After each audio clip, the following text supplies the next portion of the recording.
UNomanesi Nzenzane bese kuphele iminyaka akhe kule ndawo yasenkululekweni. Ubenegumbi abeqashise kulo ukuze azenzele imali. Kodwa konke kushabalale okwamazolo ebonilanga ngesikhathi umasipala ufika ubhidliza kwaSani. Naziya izindlu zibhidlikile nalanga phethe konke kuyoma ngasenqanaweni.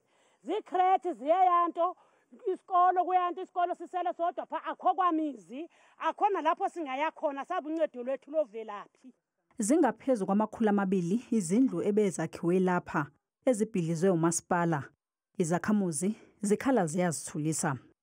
Umdlu wami uchithiwe andinandawo yokuhlala ndikhosele ezindaweni zabantu.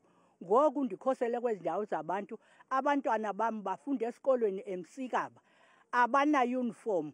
Ndabona kufika lento idibelayo. Yadibela impahla zami zonke. Yathi nendisithi ndizaba ukuya ndithi ndithatha ndakhonjwa ngesabhamu.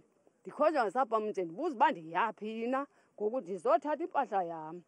Abahlali bathi ngesikhathi bakha kusukela ngo-2018 umasipala wakwazi ukubahlinzeka ngamanzi nogesi. Awukaze usho ukuthi bakhe kule ndawo ngokungemthetho.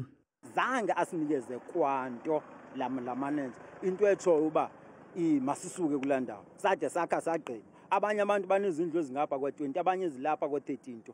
Umasipala uyakuphika lokhu. We have done our level best to inform people even before they constructed. We went even to the traditional leaders with a lot of consultation, both through Siksika and Flagstaff, telling people to say they must stop. This is the court order, but people continued until we had demolished.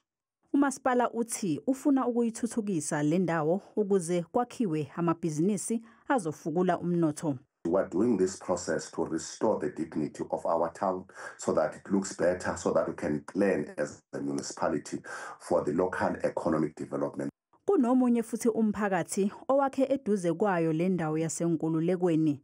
Nawo ohlalele ovalweni njengoba izindlu zawo kuhlelwe ukuba zibhidlizwe nazo.